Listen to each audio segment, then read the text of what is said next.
Salut la compagnie, c'est Jules Melon et aujourd'hui dans un procédé critique, je ne sais pas trop où je vais au moment où je lance cette vidéo, mais ce qui est certain c'est que je fonce sur Lost Highway de David Lynch, sorti en 1997, que j'ai revu donc à l'occasion de cette rétrospective quasi globale que je compte finaliser sur ce cinéaste, avec probablement Inland Empire en point d'orgue quelque part début 2024, si j'ai bien calculé, enfin on verra bien.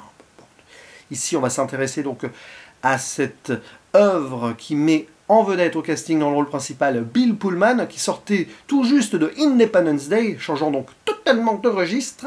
À ses côtés en double, Patricia Arquette, qu'on avait pu admirer dans Ed Wood ou encore True Romance, Balthazar Getty, que j'avais découvert dans L'âme de fond de Ridley Scott, qui est sorti un peu avant d'ailleurs. Il y a également Robert Blake dans le rôle de l'homme mystère au visage pâle, un acteur qui a eu une vie assez dissolue, ensuite soupçonné du meurtre de sa femme. C'est assez méta quand on y pense et qu'on voit ce film, quelque part, et qui est décédé il y a quelques mois. Nous avons également Robert Loggia qui joue une sorte de mafieux, Richard Pryor, Michael Massey que j'avais découvert dans Seven, rôle très secondaire, comme ici d'ailleurs, mais avec un faciès assez marquant. Jack Nance est là, l'un des fétiches de David Lynch, rappelez-vous, Eraserhead, Twin Peaks. Et Henry Rollins, Gary Busey ou encore Marilyn Manson lui-même, avec son guitariste Twiggy Ramirez, qui apparaissent vite fait dans une vidéo porno, puisqu'on entend de la musique de Marilyn Manson, entre autres, dans la bande-son. Alors, petit synopsis avant d'évoquer mon rapport à ce film et ce que j'ai ressenti, bien sûr, au revisionnage. On va suivre un saxophoniste qui a l'air un peu paumé quand même, Fred Madison. Premier plan, on le voit apparaître dans le rouge, obscurité en train de fumer. Qui vit pourtant dans une belle maison avec son épouse, et un beau jour, il entend à l'interphone une voix qui lui dit que Dick Laurent est mort. Ah, bon, peut-être une blague. Et après, avec sa femme, il reçoit des cassettes vidéo, comme ça, sans adresse, sans rien, qui prouvent que des gens filment leur maison et filment même leur vie privée. Donc, à un moment, il s'inquiète. Et à force de s'inquiéter et de recevoir des cassettes vidéo, l'engrenage va être total, et un beau jour, notre cher Fred va être accusé du meurtre de son épouse, et se retrouver donc en prison. Je simplifie le synopsis. Et à un moment, le film va faire une sorte de transfert, et s'intéresser au destin d'un jeune mécanicien, prénommé Pete, qui va lui aussi mettre le doigt dans un engrenage qui va le dépasser, et forcément, alors que sur le papier, Pete et Fred sont deux personnes qui n'ont rien à voir l'une l'autre, on va avoir des liens qui vont se former entre les deux, et même ça va aller très loin, voilà. Et ce qui est intéressant, je dirais même intense avec ce film, c'est que là, en le revoyant, avec l'expérience de plein de films visionnés, forcément, depuis j'ai vu tous les Lynch et même revu l'autre, et bien franchement, je vous le dis, ce Lost Highway là, je ne l'ai pas vu de la même manière. J'ai clairement eu l'impression même de découvrir le film. Bon. Le problème, c'est que à l'époque de mon premier visionnage, je ne saurais dire quand, il y a 10-15 ans, 20 ans peut-être, j'étais trop dans le mode « Oh, mystère absolu !» Je l'avais vu après Mulholland Drive. Et je voulais l'intrigue, il y a une sorte de polar qui se met en place. C'est bizarre tout ça, mais pourquoi et tout. Et en fait, quand on voit le film sous ce prisme-là, ce qui est intéressant en soi, parce que oui, il y a une révélation, enfin, si on veut, sur le final, et encore, y a-t-il vraiment un mystère dans ce film ? Franchement, je ne crois pas. Si tu ne regardes cela que comme ça, tu passes à côté de tellement de choses que oui, j'avais apprécié Lost Highway, mais ça faisait partie de ces films de Lynch. Je me dis, ouais, allez, c'est pas le top de sa filmo. En même temps, sa filmo, elle est tellement riche, tellement bonne, que est-ce qu'il y a vraiment autre chose que du top ? Bon. Et bien là, en le revoyant, oh la vache, j'ai été soufflé.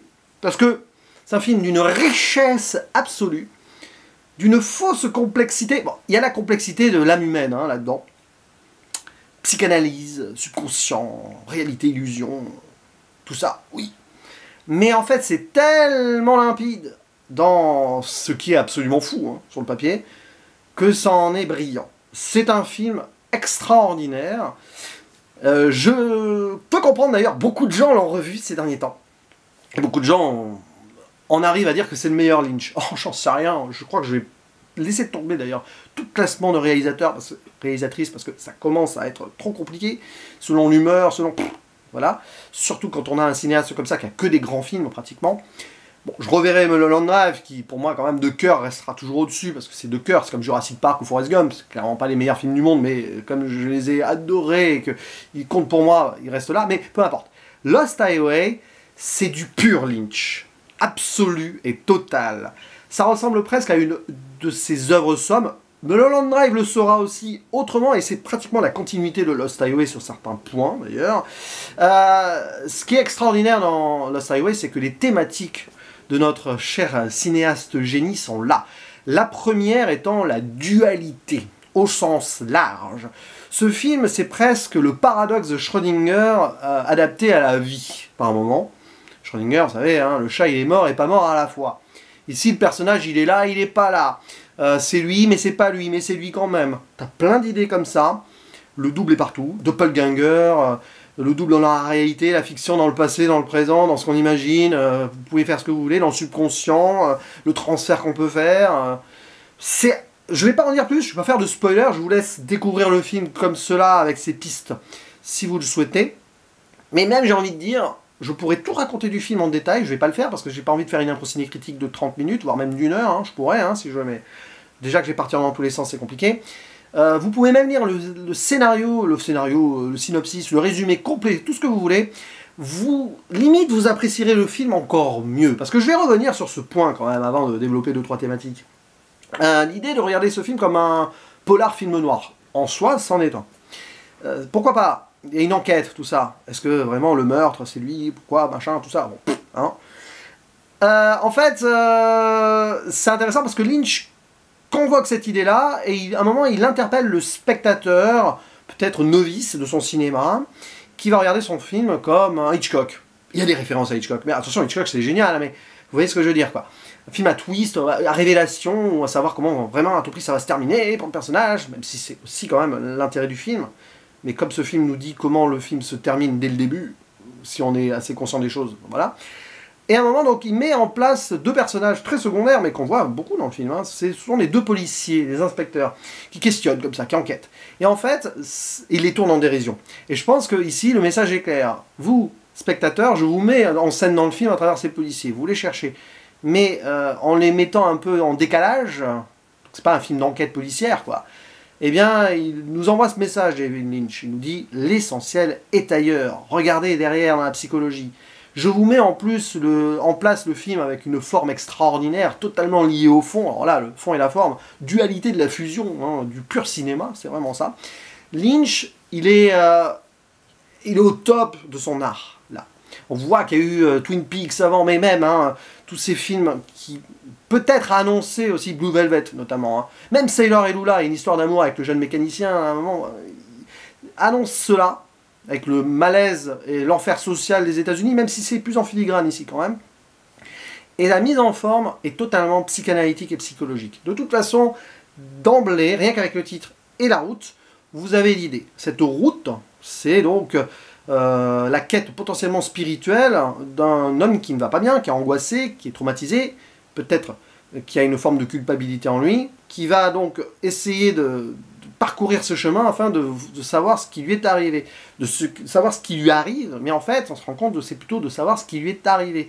Déni de culpabilité, etc., prise de conscience, donc forcément traumatisme absolu, violence psychologique totale, clairement, mais on en est là. Et donc, rien qu'avec l'appellation du film, Lost Highway, rien qu'avec le premier morceau qui est balancé, donc du David Bowie, I Am Deranged, hein, dérangé, tout ça, on a l'idée. Et d'ailleurs, le film fonctionne presque comme une boucle, parce que finalement, on est sur cette route, sans fin, avec des motifs qui reviennent tout le temps. C'est la perdition. On ne sait même pas s'il y a une réalité dans le film. Je disais, il n'y a pas de mystère. Pas vraiment de mystère. Mais où est la réalité? Il n'y a pas vraiment de réalité. On est plongé dans le subconscient, la conscience même hein, du personnage. Parce que quand on arrive au bout, on est là, quoi. On sonde vraiment ce qu'il y a au fond de son âme. C'est pas pour rien qu'un personnage qui filme à un moment, et qui reçoit des vidéos au début, tout est lié. Hein. C'est vraiment ça. C'est à la fois le subconscient, la conscience, l'inconscient, de cette culpabilité ou non, de cette histoire d'amour aussi qui est très forte. Là, on a vraiment du Lynch. D'ailleurs, sa façon de filmer les corps sur les histoires d'amour, il y a quelque chose qui se passe là. Sailor et Lula, oui. hein, mais Blue Velvet également, même si c'était plus pop, sitcom, si vous voulez, enfin, vous voyez, à l'ancienne, sitcom peut-être pas, mais vous voyez, il y a une évolution dans son cinéma, c'est génial là-dessus. Et c'est très fort, c'est puissant, et puis comment il utilise la mise en scène, Lynch, ça paraît parfois artificiel, si on ne regarde que la surface. Un peu pompier, les lumières, tout ça. Mais en fait, c'est génialissime, parce que on est du point de vue du personnage principal qui perd les pédales, et à chaque fois qu'il y a une scène qui va révéler un truc, ou une vérité, ou une illusion, qui va le plonger encore plus dans la folie, si on veut, et bien la caméra, par exemple, va se distordre, va jouer sur les lumières, les contrastes. Il y a aussi, évidemment, le motif du passage chez Lynch d'un monde à l'autre, avec des portes, mais aussi le fameux rideau rouge que l'on voit à travers certains cauchemars, certaines réminiscences peut-être. Ah bah oui, c'est Twin Peaks qui continue hein, aussi là. On peut être dans le monde de Twin Peaks dans ce film. Il y a bien sûr cette cabane en feu, mais en fait, normalement, on joue avec le temps, elle revient normale. On joue sur tous ces motifs-là, ça paraît spectaculaire, waouh, c'est fou. On se perd, comme le personnage, mais en fait, c'est ça le film. C'est pas le spectateur qui doit être perdu. C'est qu'il faut accepter, nous, en tant que spectateurs, qu'on voit ici la vie d'un personnage complètement perdu. Et c'est ça, le film. Et au final, tu comprends que ce qu'il a vécu, c'est d'une simplicité limpide. Hein. Et on en revient d'ailleurs au discours social de l'Amérique, quelque part, parce que ce qui se passe là, culpabilité parce que vengeance, parce que engrenage d'une industrie ici, du porno. Voilà, je reste vague, mais c'est clairement ça. Hein. Cinématographie, encore. Alors, le lendemain, ça sera Hollywood.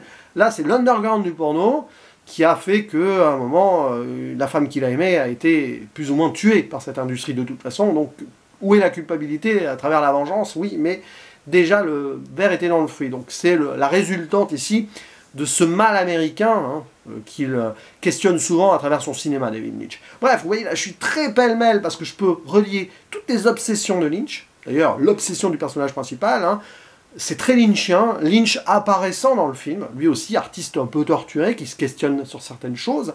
On peut y voir des parallèles avec l'industrie qu'il fréquente de toute façon. Comme d'ailleurs cet homme mystérieux au visage pâle, c'est Lynch d'une certaine manière, qui révèle la conscience de ses personnages, qui filme, qui essaye de détecter la réalité, mais dans une fiction. On a vraiment cela. C'est extraordinaire, quoi. Ça dépasse l'entendement. Et puis la façon dont filmer les lieux aussi, je pense que c'est l'un des meilleurs films où Lynch met en valeur le côté spatial, huis clos, mais même extérieur, hein, peu importe.